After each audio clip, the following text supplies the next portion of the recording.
dimakanlah buah larangan itu. Bapak Ibu tahu nggak buah itu buah apaan? Buah yang dimakan Nabi Adam itu buah apa?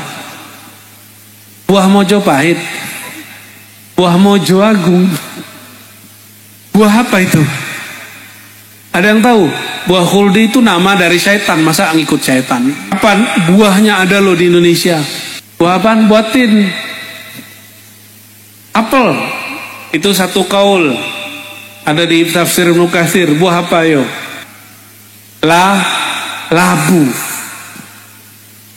Itu buah labu. Assalamualaikum warahmatullahi wabarakatuh.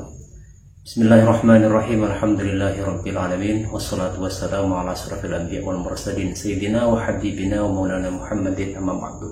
Sahabat Agindi yang dirahmati Allah, apa yang dikatakan oleh Buya Ar-Razi Hashim itu benar, bahwa nama pohon terlarang yang Nabi Adam dan istrinya Sayyidah Hawa dilarang makan buah tersebut bukan pohon huldi atau buah huldi. Karena istilah atau diksi huldi itu sendiri merupakan buatan setan ketika mengelabui Nabi Adam dan istrinya.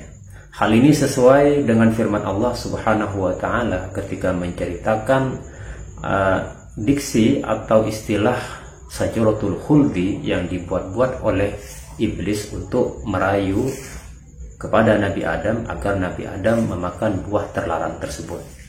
Dalam Al-Quran dijelaskan, Allah Subhanahu wa Ta'ala berfirman, A'udzubillahi minasyaitonirrajim, fawaswasa ilaihi syaiton qala ya Adamu hal adulluka ala syajaratil khuldi wa mulkil la yabla.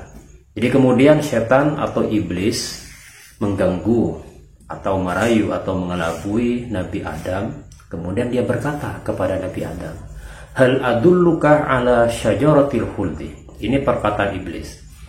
Tidakkah saya akan menunjukkan kepadamu syajaratul khuldi, pohon keabadian, wa mulkil la yabla, dan kerajaan yang tidak akan pernah sirna.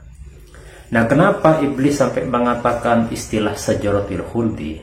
Ini hanya persepsinya iblis saja menurut salah satu ulama, atau memang ini buatan dari iblis untuk mengelabui Nabi Adam.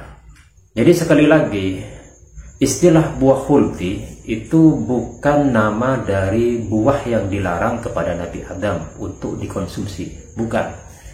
Kemudian, apa sebenarnya buah yang terlarang tersebut? Nah, disinilah kemudian para ulama berbeda pendapat. Ada yang mengatakan pohonnya adalah pohon anggur, ada yang mengatakan buah tin, ada pula yang mengatakan buah-buah yang lain. Intinya, namanya bukan pohon khuldi atau buah khuldi, bukan. Di sini juga menarik ya kalau kita bahas. Pertama, Allah berfirman, wala taqraba hadhihi syajarata.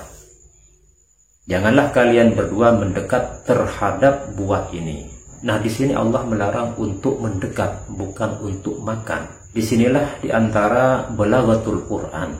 Jadi ketika Allah melarang sesuatu, maka tidak langsung mengarah atau menarget terhadap sesuatu yang dilarang tersebut.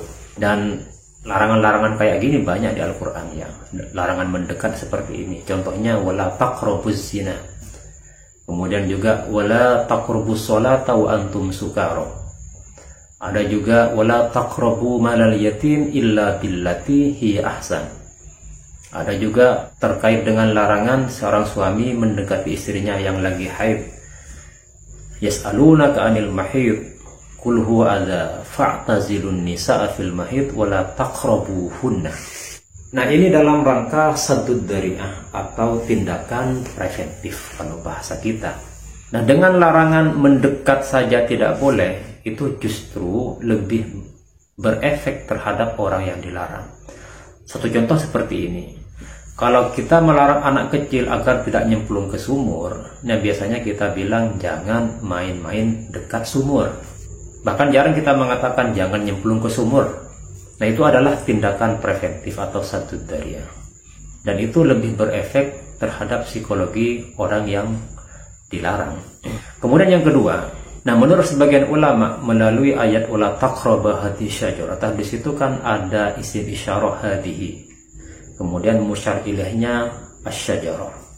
Nah, kata sebagian ulama berarti itu ada satu pohon yang memang ditunjuk musyar ilaihnya, dan satu pohon itulah yang dilarang oleh Allah kepada Nabi Adam.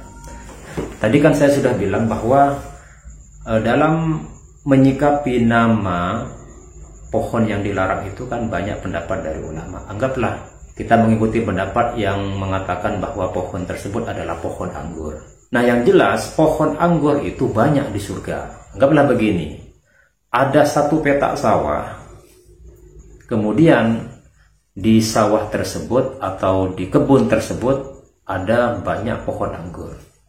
Kemudian pemiliknya mengatakan, jangan makan pohon anggur sebelah pojok timur seumpamanya. Maka berarti larangan itu hanya tertuju pada satu pohon anggur saja, yaitu yang ada di sebelah timur, bukan pohon anggur secara umum. Nah, pemahaman Nabi Adam menurut sebagian ulama seperti itu.